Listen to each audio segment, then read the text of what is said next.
Toby and the Stout Gentleman. Toby is a tram engine.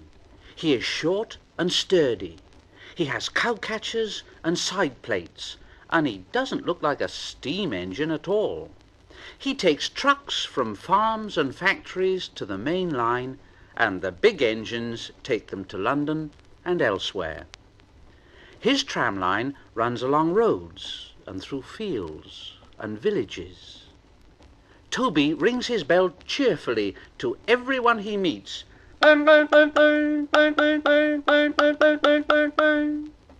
He has a coach called Henrietta, who has seen better days. She complains because she has few passengers. Toby is attached to Henrietta and always takes her with him, as he says, "Well, you never know. She might come in useful one day." But Henrietta is never very happy. "It's not fair. It's not fair at all.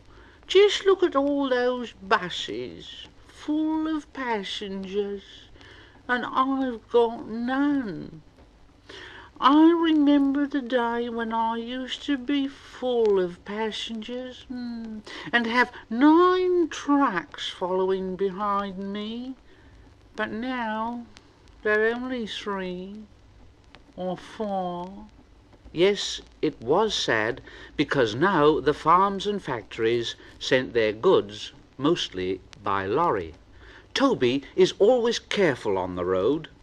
The cars, buses and lorries often have accidents. Toby hasn't had an accident for years, but the buses are crowded and Henrietta is empty. It puzzles Toby. "I can't understand it. I can't understand it." People come to see Toby, and they come by bus and stare at him and laugh and say, "Oh, isn't he quaint? Oh, yes, isn't he quaint?" They make Toby cross. One day a car stopped close by, and a little boy jumped out and called to his sister, "Come on, Bridget! Come on, Bridget! Come on!" And together they ran across to Toby. 2 ladies and a stout gentleman followed. The gentleman looked important, but nice. The children ran back. "Oh, come on, grandfather! Oh, come, grandfather! Do look at this engine!" And seizing his hands, they almost dragged him along. The stout gentleman said, Well, well, well, well. That's a tram engine, Stephen, a tram engine." "Oh, may we go in it, grandfather? Oh, please, may we go in, please?" "Oh, very well. All right." And the stout gentleman and his family went for a ride to the junction. There they waited for Toby to take them back to their car. And the stout gentleman said to Toby, "By the way, what is your name, "Oh, Toby, sir." "Oh, Toby, is it? Well, thank you, Toby. Thank you very much for a very nice ride." "Thank you, sir. Thank you very much indeed, sir." And Toby said to himself, "Now, this gentleman is a gentleman who knows how to speak to engines." The children came every day for a fortnight. Sometimes they rode with the guard, sometimes in empty trucks, and on the last day of all, the driver invited them into his cab. All were sorry when they had to go away. Stephen and Bridget said, thank you very much indeed," to Toby, his driver, his fireman, and the guard.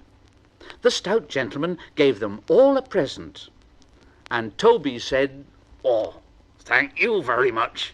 Thank you very much indeed. Yes. Don't forget, come again soon." "Oh, we will, we will. Goodbye, goodbye." "Goodbye." And they waved until Toby was out of sight. The months passed.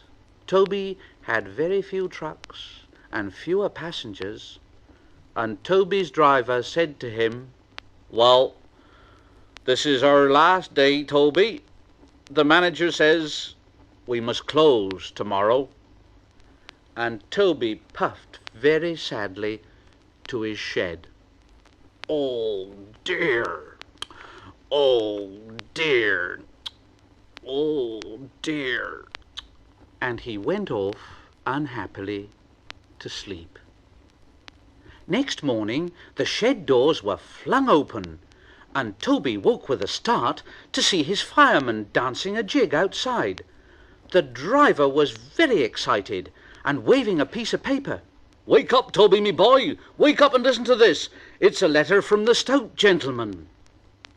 Toby listened, but I mustn't tell you any more, or I will spoil the next story.